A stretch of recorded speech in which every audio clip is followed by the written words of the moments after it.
এতগুলো ছেলে আমাকে পছন্দ করছে, ওয়াও সবাই আমার জন্য পাগল। প্রথম দিন পারিশ্রমিক আমি আমার মাকে দিয়েছিলাম। ফেসবুকে দেখা যায় অনেক রকম মানুষ অনেক কিছু পোস্ট করে, sometimes it's feel like depressing, so আমি একটু ফেসবুকটা স্কিপ করি। দর্শক, আমার সাথে এই মুহূর্তে যিনি উপস্থিত আছেন তিনি তার অভিনয় কেরিয়ার দিয়ে এবং চোখের চাহনি দিয়েও দর্শকদের মন জয় করেছেন। আমার সাথে আছেন অদিতি জামান স্নেহা। কথা বলবো তার সাথে। আপনাকে স্বাগত জানাচ্ছি স্টার পেজে। কেমন আছেন? আলহামদুলিল্লাহ, খুবই ভালো আছি। আপনি কেমন আছেন? আমিও ভালো আছি। আমি একটু চোখের কথাই বলছিলাম প্রথমে। অভিনয়ের পাশাপাশি একটু চোখের প্রশংসাও আসে। অনেকেই বলছেন যে অদিতির আসলে চোখের একটা চাহনির একটা আকর্ষণ আছে, আসলে কি? চোখের বিষয়টা হচ্ছে আমাদের দেশে কিছু মানুষের মায়াবী খুব চোখ থাকে, একদম কালো, কাজল দিলে তাদের চোখগুলো খুব সুন্দর লাগে। বেসিক্যালি সব মেয়েদের চোখে কাজল দিলেই খুব সুন্দর লাগে। সো চোখ আমার সুন্দর, এই প্রশংসাটা পেয়েছি বহুবার। মেবি চোখের চাহনিতে কোনো একটা কিছু আছে। অভিনয়ের এই জার্নি কি মনে হয় আসলে আপনার জন্য কি সঠিক সিদ্ধান্ত ছিল কিনা?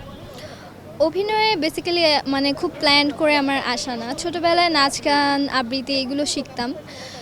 দেন বিটিভিতে ছোটদের যে প্রোগ্রামগুলো হতো ওগুলো দিয়ে বেসিক্যালি আমার ক্যারিয়ারটা শুরু হয়েছিল। তো কখনো ওভাবে ডিসাইড করিনি যে আমি নাটকের ইন্ডাস্ট্রিতে আসবো, অ্যাক্টিং করব। বাট শিখতে শিখতে একসময় কাজের কল পাই, অডিশনের কল পাই, দেন অডিশন দিয়ে সিলেক্টেড হয়ে কাজ শুরু করি, এই তো। শুটিং সেটে আপনাকে সবথেকে বেশি হাসায় কোন বিষয়টি? সবথেকে বেশি হাসায় কোন বিষয়টা? শুটিং সেটে সবথেকে বেশি হাসায় হচ্ছে আমাকে যখন আমাদেরকে বলে যে আপনার কল টাইম সকাল 6টা বাজে বা সকাল 8টা বাজে, কিন্তু আমরা বেসিক্যালি জানি শুটিংটা শুরু হবে 10টা বাজে। এই বিষয়টা আমার কাছে সবচেয়ে বেশি ফানি লাগে। অভিনয়ের জন্য কান্না করা সহজ নাকি বাসায় যে কারো উপরে রাগ অভিমানের জায়গা থেকে কান্না করা সহজ, কোনটি? অভিনয় কান্না করা সহজ, রাগ অভিমানের কান্না করা তো কখনোই সহজ না, কারণ কোনো একটা ব্যাপার নিয়ে কষ্ট পেলে ওইটা যদি কান্নায় পরিণত হয় এটা কখনোই ইজি না। মনের সাথে একটা যুদ্ধ তো থাকেই। আচ্ছা, আমার আরেকটা বিষয় জানা যাচ্ছে যে অভিনয় তো অনেক কিছুই অভিনয় করে দেখানো হয়। তো এই জায়গা থেকে কখনো কোনো অভিনয়ের কোনো ক্যারেক্টার আপনার রিয়েল লাইফে মিলেছে কিনা? হ্যাঁ, আমি ছোটো বোনের যে ক্যারেক্টারগুলো করি, খুবই দুষ্টু ক্যারেক্টার, সেগুলো অ্যাকচুয়ালি আমার রিয়েল লাইফের আমিকেই প্রেজেন্ট করি আমি। আর আর শুটিং স্পটে কোনো ডায়লগ ভুলে গেলেন তখন কি করেন? নিজের মতো বানিয়ে বলা নাকি আবার প্র্যাকটিস করা হয়? যদি সিনে কোনো ক্যারেক্টার ভুলে যাই, আমরা তো পুরো স্ক্রিপ্টটা একবার পড়ি, সো ব্যাপারটা কনসেপ্টটা আমাদের মাথায় থাকে। সো এখান থেকে ইম্প্রোভাইজ করে নিজের মতো দিয়ে দিই যেন কেউ বুঝতে না পারে। আচ্ছা, এই প্রজন্মের অভিনেতা অভিনেত্রী বলি বা সবাই বলি না কেন যে একটু শুটিংয়ের ফাঁক হোক বা কাজের ফাঁকে হোক সবাই মোবাইল ইউজ করে। আপনার মোবাইল ফোনে বেশি ব্যবহৃত অ্যাপস কোনটি?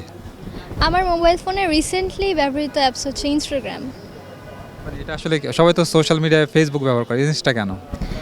ফেসবুক অ্যাকচুয়ালি আগে খুব একটা ইউজ করতাম না, এখনও এর জন্য ইউজ করি না, ওই জন্য আমার ফেসবুকের প্রতি খুব একটা নেই।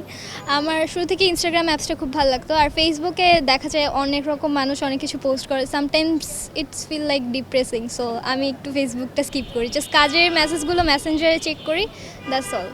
আচ্ছা, শুটিং স্পটে কখনো ডিরেক্টরের সাথে মজার কোনো ঝামেলা হয়েছে? মজার ঝামেলা মজার ঝামেলা আবার কি? আপনি হেসে দিয়েছেন, ডিরেক্টর হয়তো রাগ করছে, এমন কিছু? এরকম তো অনেক হয়, পরিচিত অনেক ডিরেক্টর হয়।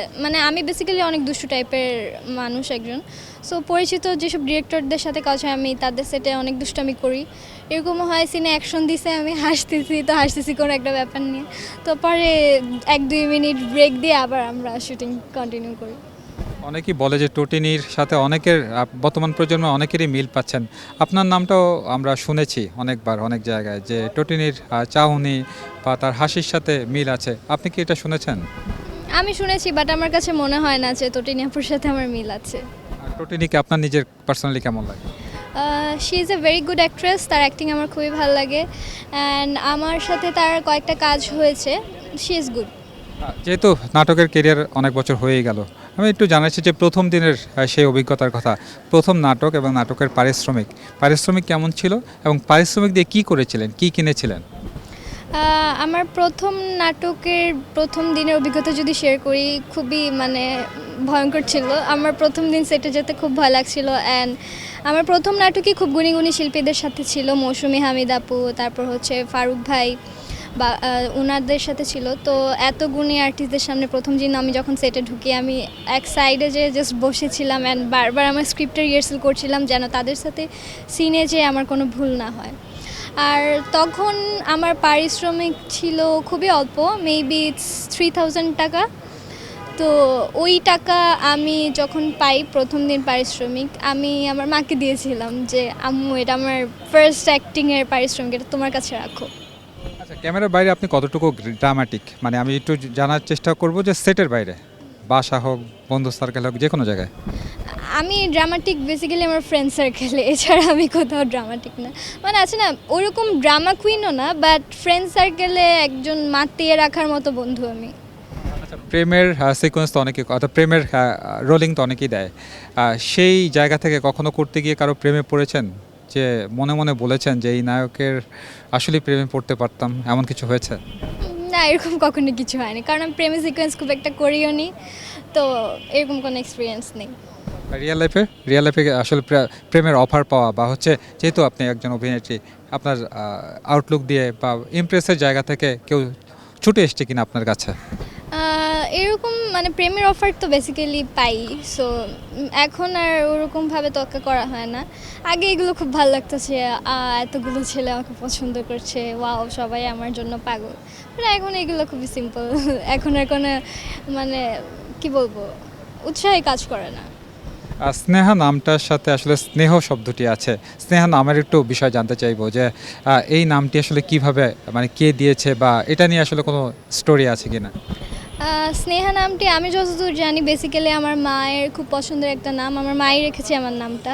সো স্নেহা নামটা আমার খুবই পছন্দের। আমার পুরো নাম হচ্ছে অদিতি যেমন স্নেহা, অদিতি রেখেছিল আমার বাবা, বাট আমার কাছে অদিতি আর স্নেহার মধ্যে স্নেহা নামটাই খুব বেশি ভালো লাগে। আর স্নেহা নামের মধ্যে স্নেহ মায়া একটা বিষয় আছে। আচ্ছা, নিজের অভিনয় দেখে কখনো ক্রিটিসাইজ করেছেন যে তোর এরকম হলো কেন, বা এমন? হ্যাঁ, এরকম প্রায়ই হয়। মানে একটা নাটকে আমি হয়তো কোনো এফোর্টই দেইনি অ্যাক্টিংয়ে, ওই নাটকের অ্যাক্টিং আমি দেখছি খুব ভালো হয়েছে, আর যেই নাটকে আমি অনেক বেশি এফোর্ট দিয়েছি যে অ্যাক্টিং ভালো করতে হবে, ওই নাটকের অ্যাক্টিং আমার কাছে মনে হয় যে না, এটা তো আর একটু ভালো হলে পারতো। আচ্ছা, অনেকের অ্যাক্টিংয়ে তো দেখা হয় যে আসলে তাদের মতো করে অভিনয় করা, বা এমন কিছু হয়েছে যে তার মতো হতে চেয়েছিলেন যে ওই অভিনেত্রীর জায়গা আমিও থাকবো, এমন কি কখনো হয়েছে? আমার এরকম একজনই হচ্ছে গিয়ে আইডল আছে, সেটা হচ্ছে মেজাবিন আপু। তার অভিনয় আমার ছোটোবেলা থেকেই ভালো লাগে, অ্যান্ড যখন আমি মিডিয়াতে ছিলাম না তখন আমি তার কাজ দেখতাম। আমার সৌভাগ্য হয়েছে তার সাথে কাজ করার, তাকে দেখার লাগছে সামনে থেকে। এছাড়াও কয়েকটা শুটিং সেটে আমরা একসাথে কাজ করেছি, টিভি সিরিজ করেছি। So she is a very talented actress. তার থেকে মানে তার সাথে থাকলে অনেক কিছু অ্যাকচুয়ালি শেখা যায়। যেহেতু আপনার অনেক ফ্যান ফলোয়ার আছে, দর্শক আছে, তাদের উদ্দেশ্যে কিছু বলবেন কিনা? আমার ফ্যান ফলোয়ার্স যারা আছেন তাদের সবাইকে অনেক অনেক ভালোবাসা। আপনারা আমাকে ভালোবাসা দিচ্ছেন, এটাই আমাদের কাছে বড় প্রাপ্তি। আমাদের ক্যারেক্টারগুলো আপনাদের কাছে ভালো লাগে, এর জন্য আমরা আরও বেশি ইন্সপায়ার্ড হই। সো সবাই আমাদের দেখবেন, ভালোবাসা দিবেন। আল্লাহ হাফেজ।